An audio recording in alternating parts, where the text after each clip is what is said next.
Hello, this is a presentation for a unit plan on scale of planets research.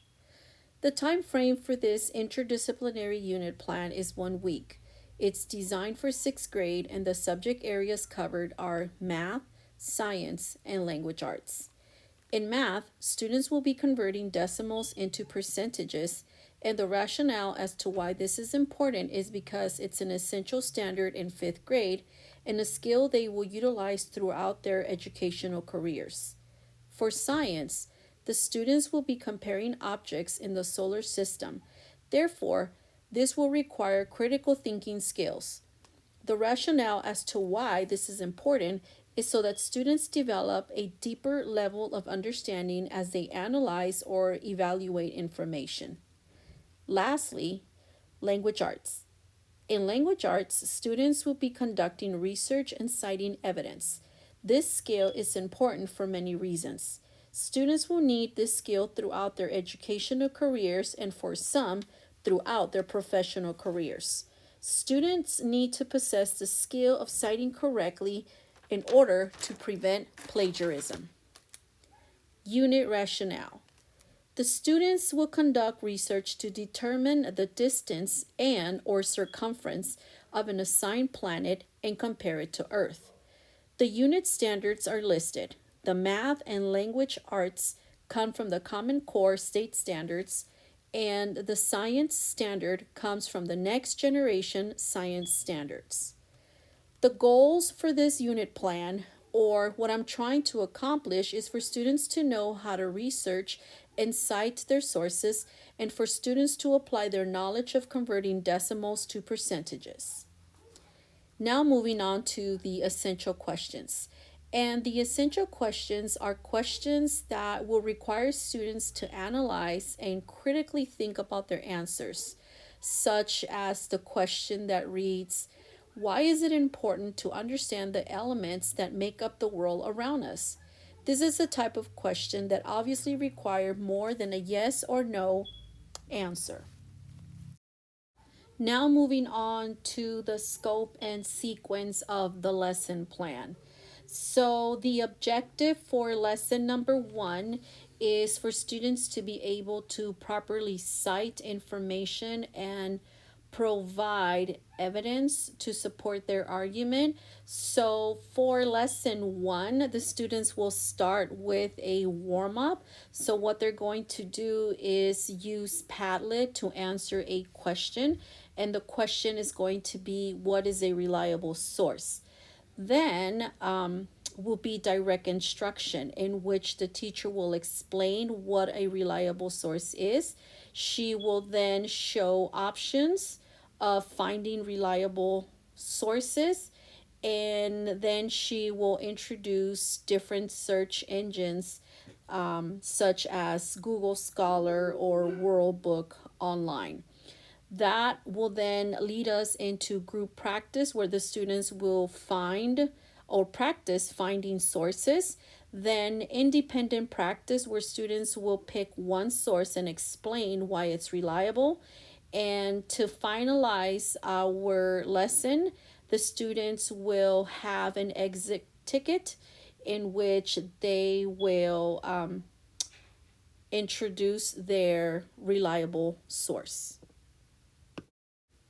For lesson number 2, the objective is for students to be able to convert decimals to percentages. And the lesson will start with a warm up where the students will have a practice problem.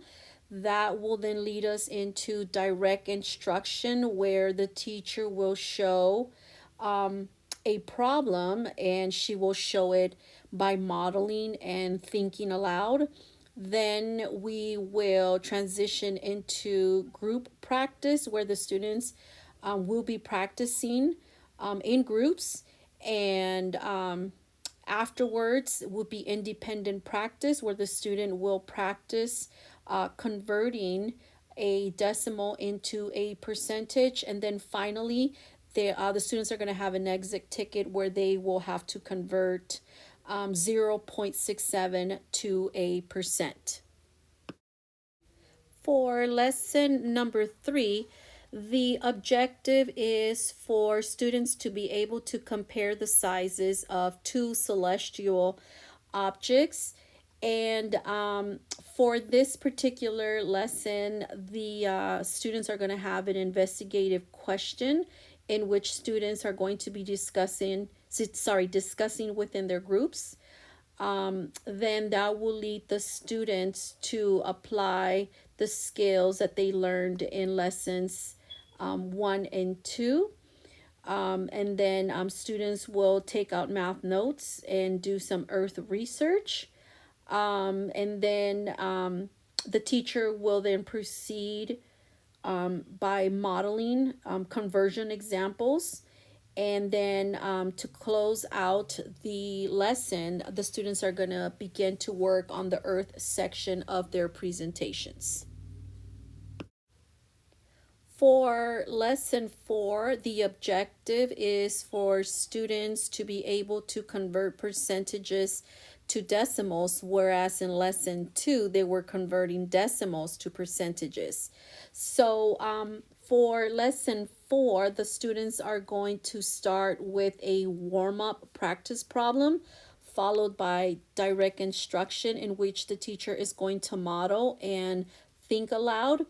Then we will transition into group practice, and then independent practice in which the students are going to be given a problem in which they're going to have to convert. And then to close the lesson, the students will have an exit ticket in which they will have to convert 85% into a decimal. Now moving on to lesson 5 of the unit plan. And the objective for lesson 5 is for students to be able to conduct research on a given celestial object to then compare to Earth using decimal and percentages.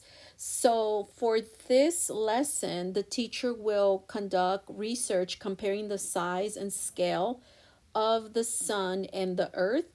She will complete an example using the formulas given in lesson 2.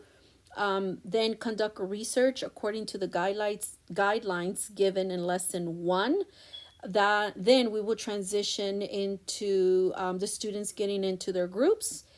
And the last thing that we're going to do is that students are going to complete a project on assigned body and earth.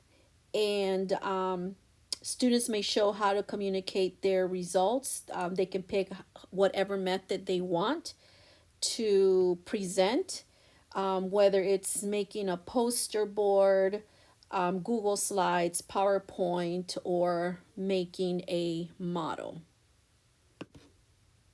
Now we're going to move on to analyze for learning disabilities. Now, this lesson provides opportunities for differentiation and opportunities for group work. And the students can either be arranged in heterogeneous grouping or homogeneous grouping, and both by ability. Reach enhancement decisions. As far as English language learner students, the students will be allowed to use talk to text technology, and will also be provided with sentence starters. Students will have the opportunity to use visual representatives or drawings to answer math questions and work in small groups. As far as gifted students, they will be provided the opportunity of choosing a third planet or selecting which two planets they would like to compare, and then make a three-way comparison. For students with special needs, they will be provided manipulatives for math, and they can also utilize the speech to text or text to speech technology to conduct research and record their answers or responses. As far as instructional strategies for this unit plan, you will see direct instruction. You will see problem-based learning, and you will also see collaborative learning. As far as resources, materials, and technology used by students in this unit plan, this slide provides a detailed list of all of the items or tools that the students will need for this unit lesson plan. In this final slide of the presentation, you will see my reflection regarding this unit lesson plan. Thank you for watching.